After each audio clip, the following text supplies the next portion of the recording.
আপনারও বয়স হয়ে গেছে, দুনিয়াতে আজীবন আপনিও থাকতে নাই, কিন্তু মেয়েটার কিন্তু তাই পুরো ভবিষ্যৎটা হয়ে গেল। এখন আপনার কোনো আপনি মনে কষ্ট নেবেন, আমি কই আপনার ব্যক্তির স্বার্থ লাগে না, মেয়েটার জীবনটা ধ্বংস করবে না। মেয়েটা কিন্তু এখনো ও আ ক ক জানে না, মেয়েটা কোনো ধরনের সাধারণ যে শিক্ষা জ্ঞান এখন হয়েছে না। মেয়েটারে আমরা একটু বড় করি, আপনার কাছে থাকবো, আপনার কাস্টডিতে থাকবো, আপনার তো ফ্যামিলি কাস্টডিতে থাকবো।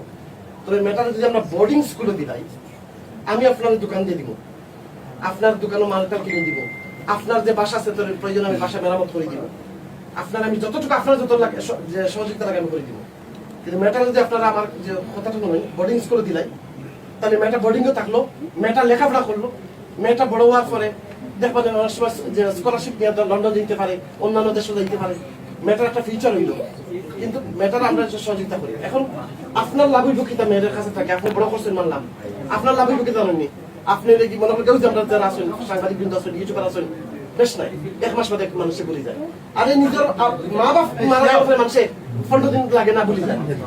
আপনার সবসময় কিন্তু এই হাই গুরুত্ব নাই, সাংবাদিকরা সবসময় পিছনে গুরুত্ব নাই, এই সময় কিন্তু আপনি ফসলাই পান। আমরা মেটারে লইয়া আপনি আমার আপনি ফুলের দোকান থেকে ব্যবসা করে ডেইলি কত পাই, আপনি ডেইলি কত পাই,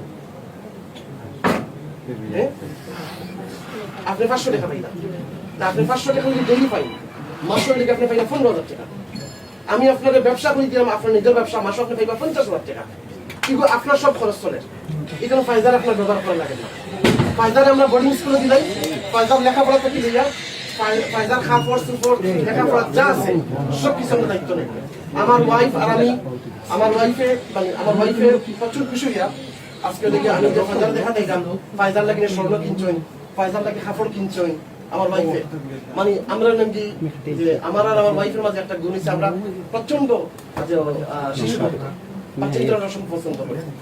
আমি তাই সিলেট থাকবো, সিলেট বোর্ডিং স্কুল আমরা তাই ওখানে লেখাপড়া করো, তাই ওখানে বইয়া তাই ভবিষ্যৎ। আপনি যদি তাই নামি হই, যদি আপনার নাতিনের প্রতি তো নানির সবচেয়ে বেশি মায়া থাকার কথা, আপনার মনটা একবার বুঝতে পারেন, আপনি তো ফুরিয়ে পাই না, প্রত্যেক সপ্তাহ 2 দিন আপনার কাছে আইব না। এই জানি এখানে বোর্ডিং স্কুলের নিয়ম কিরকম, সপ্তাহে না সপ্তাহে আপনি আন্তরিক করে আমি রাখবা করবা। এবং ফায়দার যত কিছু দায়িত্ব, এখন আমরা যদি কোন টাকা 20 লাখ দিবি তেমন দিলিম, কালকে দেখবো যে আগুন আপনারা উড়াই এগুলো থাকতো না। সো আমি এলাকি পার্মানেন্ট কিছু করতেছিলাম, আপনার ব্যবসা আমি দিলি মুখটা করিয়া, আর ফায়দার লেখাপড়াটা দায়িত্বটা আপনি আমার দরকার।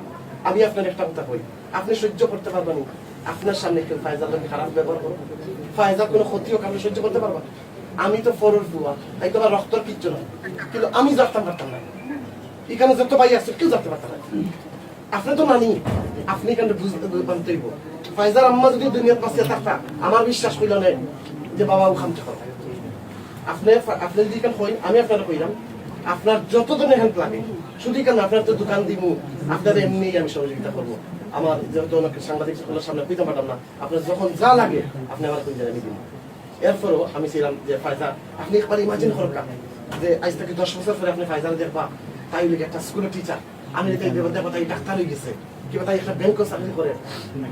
আপনি চিন্তা করতেন তাই বিয়ে হইব, একটা শিক্ষিত জামাই লোকে বিয়ে হইব, বিদেশি একটা আপনি চিন্তা করেন আপনার কত রকম একটা সুন্দর একটা ভবিষ্যৎ।